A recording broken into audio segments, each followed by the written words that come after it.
Hello all my dear students, आज के एक और डेटा एनालिस्ट के लेक्चर में आप सभी का बहुत बहुत स्वागत है। तो हम पावर बीआई को कंटिन्यू करेंगे और आज हम सीखेंगे कार्ड्स के बारे में।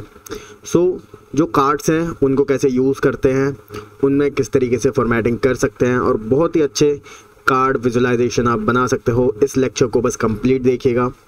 डेटा एनालिस्ट का पूरा कोर्स अवेलेबल है हमारे चैनल पर, चेक ज़रूर करिए एक बार, लिंक डिस्क्रिप्शन में मिल जाएंगे आपको। ओके, यहाँ पर आपको अगर कुछ भी मुझसे पूछना है तो बस आप कमेंट कर दीजिए, आपको उसका रिप्लाई ज़रूर मिलेगा। ठीक है स्टूडेंट्स, आगे बढ़ने के साथ साथ इस वीडियो को लाइक करें, चैनल को सब्सक्राइब ज़रूर करें, जिससे कि आप हमारे साथ रेगुलरली कनेक्ट रह सकें और रेगुलरली सीख सकें। ओके, यहाँ पर देखो कार्ड्स एक्चुअल में होते क्या है। तो कार्ड्स जो होते हैं ना वो इस तरीके से दिखते हैं, जैसे कि आपको दिख रहा है। मैं अभी आपको सब कुछ बताऊंगा, ठीक है। और कार्ड्स के ज़रिए हम कोई सिंगल वैल्यू जो है वो डिस्प्ले करवा सकते हैं, जो सिंगल वैल्यू हमारे लिए इम्पोर्टेंट है, राइट। साइज़ भी आप कार्ड्स का छोटा बड़ा कर सकते हैं, राइट। आप अपने अकॉर्डिंग फिट कर सकते हैं। ओके, जैसे कि आप यहाँ पे देख रहे हैं। इस कार्ड को मैं यहाँ पे रख देता हूँ और इसी के जैसा एक और कार्ड जो है वो हम बनाएंगे अभी, ठीक है। कार्ड को बनाने के लिए यहाँ पर आप देखेंगे बिल्ड, ये अगर नहीं आ रहा है तो इसके ऊपर लेफ़्ट क्लिक करो एंड ये रहा कार्ड, ये यहाँ पर आ जाएगा। अभी ये एम्प्टी है, इसमें हमको ना कुछ डेटा लगाना पड़ेगा, ठीक है। कुछ ना कुछ मतलब कैलकुलेट करना पड़ेगा। तो उसके लिए हमको चाहिए होगा डेटा। तो डेटा हम कहाँ से लेंगे? सेल्स डेटा, ठीक है, जिसको मैं अक्सर यूज़ करता हूँ अपने लेक्चर्स में और आपको ये डिस्क्रिप्शन में से भी मिल जाएगा। तो डेटा को हम पहले इंपोर्ट कर लेंगे एंड डेटा हमारा आ गया है। इसको अब देखो ये वाला कार्ड गायब हो गया, पता है क्यों? क्योंकि हमने एक न्यू टेबल एक तरीके से इंपोर्ट करी है, प्रीवियस वाली मैंने डिलीट कर दी थी, ठीक है। तो इस कार्ड को डिलीट कर देते हैं, वैसे ही अब हम स्टार्टिंग से बनाएंगे। ओके, यहाँ पर देखो डेटा बहुत इजी है, अलग अलग प्रोडक्ट्स हैं, ठीक है, जैसे कि कीबोर्ड्स, मोबाइल, ठीक है। और ये अलग अलग कंट्रीज़ को सेल किए गए हैं और हर कंट्री में अलग अलग सेगमेंट की कंपनीज़ हैं और हर एक जो रो है वो क्या है? एक ऑर्डर है, राइट। तो बहुत ही ईजी सा डेटा है, ठीक है। Unit sold, manufacturing price, sale price एक यूनिट की, ठीक है। Total sales, total cost price, profit कितना हुआ उस ऑर्डर पर, मंथ नेम, ईयर, राइट। बहुत ही इजी सा डेटा है। तो कार्ड लेते हैं यहाँ से एंड शीट को रिनेम कर लेते हैं सेल्स, ओके। एंड यहाँ पर मैं जो है वो सबसे पहले सम ऑफ प्रॉफिट कैलकुलेट करना चाहूँगा। अब देखो मैंने कार्ड तो ले लिया है, अब आपको कार्ड के अंदर डेटा डालना है ना, तो लेफ़्ट क्लिक करो, राइट, एंड ठीक है, लेफ़्ट क्लिक करो कार्ड के ऊपर एंड इस तरीके से यहाँ पे फील्ड से लिखा हुआ आ जाएगा एंड आप चाहो तो इस पर लेफ़्ट क्लिक करके डेटा डाल सकते हो या फिर सीधे यहीं से उठा के डाल दो। तो आपने डायरेक्ट डाला तो उसने ऑटोमेटिकली सम ऑफ प्रॉफिट कर दिया है, मतलब जितने भी यहाँ पे प्रॉफिट्स हैं ना उन सबको प्लस कर दिया है। हर एक ऑर्डर पे कितना कितना प्रॉफिट हुआ है ये वो है 4000, 4008, 4056। तो सारे प्रॉफिट्स का सम ये आ रहा है, राइट। पूरा फॉर्मेट करना सीखेंगे सारी चीज़ों को बहुत ही अच्छे तरीके से, राइट। कभी कभी क्या होता है ये इस तरीके से एम लिखा हुआ आ जाता है, मिलियंस में दिखा रहे हैं, बिलियंस में, तो उसको एक वैल्यू में कैसे देखेंगे वो भी सब कुछ बता दूंगा। यहाँ पे जुड़े रहिएगा, लेक्चर पूरा देखना है, ठीक है। एंड अब मान लो कुछ और कैलकुलेशन करनी है तो आपको सिंपली यहाँ पर जो है ना सम की जगह आप एवरेज ले सकते हो। अब सम ऑफ प्रॉफिट क्या है कि पूरी शीट का जितना भी टोटल प्रॉफिट है ये उसका सम है। अब एवरेज कर दिया मैंने, तो इसका मतलब क्या है कि हर ऑर्डर पर बाय एवरेज, ठीक है, उसका प्रॉफिट है, ठीक है। एवरेज ऑफ प्रॉफिट मतलब सभी प्रॉफिट्स को काउंट किया और उनका सम किया और सम को डिवाइड कर दिया काउंट से, राइट। तो एवरेज तो ऐसे ही निकलता है ना, मतलब टोटल नंबर ऑफ प्रॉफिट्स कितने हैं, तो आई थिंक 700 रोज है ना, तो 700 प्रॉफिट हो गए और सम तो आपको पता ही है सम ऑफ प्रॉफिट कितना आ रहा था, तो उसे डिवाइड कर दिया 700 से। ये तो कैलकुलेशन तो बहुत ईजी है, राइट। तो ये एवरेज निकाल सकते हो आप, राइट। या फिर और जैसे कि मैंने कंट्री डाल दिया, ठीक है। जैसे कि मान लो मैंने यहाँ से क्या करा, कंट्री डाल दिया। अब आपको लॉजिक लगाना पड़ेगा कि कंट्री में आप कैसी वैल्यूज हैं। कंट्रीज़ में इस तरीके की कंट्रीज़ के नेम्स हैं, तो यहाँ पे आप क्या कर सकते हो, आप काउंट कर सकते हो, ठीक है।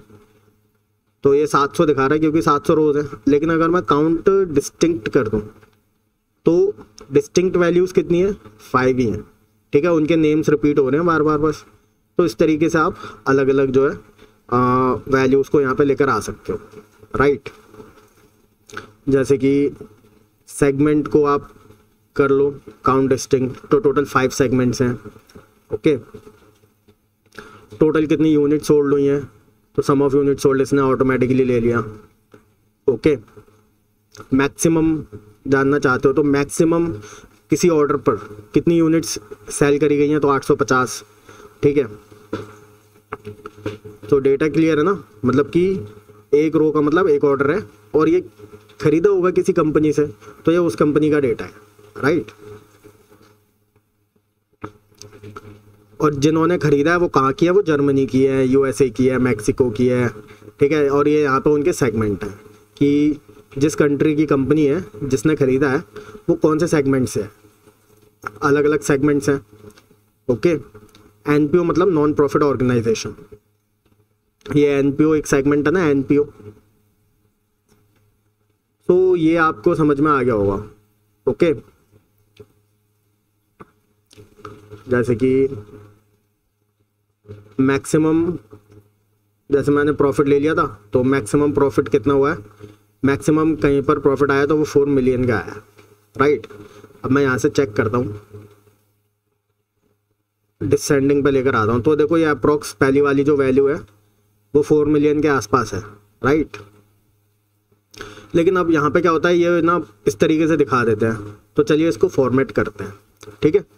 तो फॉर्मेट के लिए लेफ़्ट क्लिक करो एंड यहाँ पे ये फॉर्मेट आ जाएगा। एंड इसके बाद कॉल आउट वैल्यू पर आओ सबसे पहले।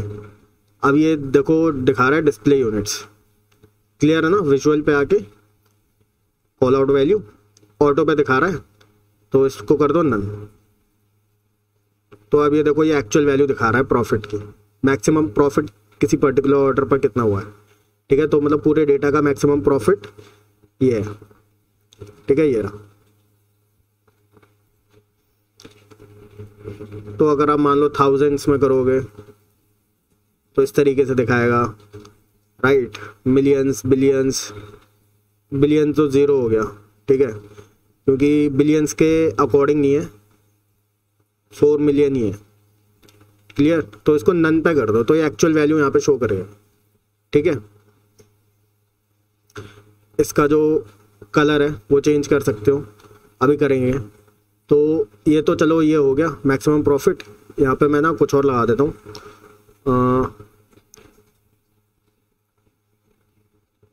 सम ऑफ प्रॉफिट लगा देता हूँ, ठीक है। सम ऑफ प्रॉफिट इतना है, राइट। एंड इसको अगर मैं करता हूँ थाउजेंड्स तो ऐसे आएगा, तो नन ही रहने देते हैं। सो चलिए अब यहाँ से देखते आते हैं। तो जो जो चीज़ें ज़रूरी हैं वो करते हैं, बैकग्राउंड करते हैं, बैकग्राउंड पर्पल कर देते हैं या पिंक कर देते हैं, जैसा आपको सही लगे। एंड अब देखो ये वैल्यूज़ नहीं दिख रही, तो वो सब अभी दिखेगा, डोंट वरी। एंड देखो कॉर्नर्स कैसे हैं, ठीक है, इनको थोड़ा सा चेंज करेंगे अभी। तो बैकग्राउंड तो चेंज हो गया, राइट। बॉर्डर लगाना चाहते हो तो बॉर्डर लगा दो, पिंक कलर का लगा सकते हो आप, ठीक है। राउंडेड कॉर्नर कर दो पूरे, तो देखो राउंडेड कॉर्नर्स हो गए। अब शैडो लगा दो, तो देखो ये शैडो आ रही है। शैडो का कलर आप चूज़ कर लो, कैसा शैडो रखना है, outside, inside, okay. And position किस तरफ चाहिए आपको शैडो, आप अपने अकॉर्डिंग कर सकते हो। टाइटल डालते हैं। सबसे पहले काम करते हैं, कॉल आउट वैल्यू है ना, इसका चेंज कर देते हैं कलर, वाइट कर दिया हमने, ठीक है, डिस्प्ले यूनिट्स नन है ही। एंड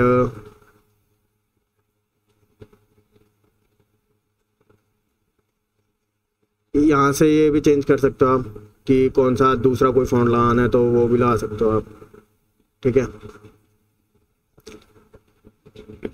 तो Ctrl+Z से वापस वही कर दिया मैंने। इसको बोल्ड करना चाहो बोल्ड कर दूँ। अब कैटेगरी लेबल जो नीचे आ रहा है ना, कैटेगरी लेबल, इसको हटा देते हैं। हम अपना खुद का टाइटल लगाएंगे। टाइटल लगाते हम सम या फिर टोटल प्रॉफिट लिख देते हैं। और इसका जो कलर है वो कुछ ये रख देते हैं सेंटर। एंड इसका बैकग्राउंड कलर भी कुछ रख देते हैं, जैसे कि ये कर देते हैं। फिर इसका टेक्स्ट कलर को चेंज करना पड़ेगा हमको।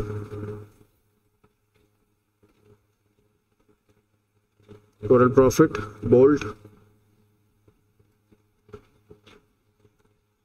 ठीक है। तो पहले से भी और अच्छा कार्ड बन चुका है हमारा कि टोटल प्रॉफिट कितना हुआ ये आ रहा है। सब टाइटल वगैरह भी लगा सकते हो, ठीक है। डिवाइडर लगा दो। अगर देखो मैं बैकग्राउंड हटा देता हूँ, ठीक है, तो अब डिवाइडर लगाओगे तो ये लाइन आ जाएगी ऐसे, ठीक है। इस लाइन को आप थोड़ा सा मोटा भी कर सकते हो। डैश डॉटेड, किस कलर की लाइन चाहिए तो ऐसे भी कर सकते हो आप। तो बस अब हमको क्या करना पड़ेगा, फिर टाइटल का कलर चेंज कर देंगे, ठीक है। तो अलग अलग चीज़ें हैं जो आप कर सकते हो यहाँ पे। वैसे तो मेरे को बैकग्राउंड कलर ही अच्छा लग रहा था, ठीक है। तो ये अच्छा लग रहा है कार्ड, राइट। तो ये आपको समझ में आ गया होगा कि किस तरीके से हम अलग अलग कैलकुलेशंस को लगा सकते हैं। ओके, सो चलिए स्टूडेंट्स, आई होप कि आपको यह सब कुछ अच्छे से समझ में आया होगा। और इसके साथ ही साथ कुछ भी क्वेश्चन है आपके मन में, सो वो आप मुझसे कमेंट करके पूछ सकते हैं, राइट। एंड पूरा डेटा एनालिस्ट का कोर्स अवेलेबल है, सीख लीजिए, ठीक है। मिलते हैं स्टूडेंट्स एक और न्यू लेक्चर में।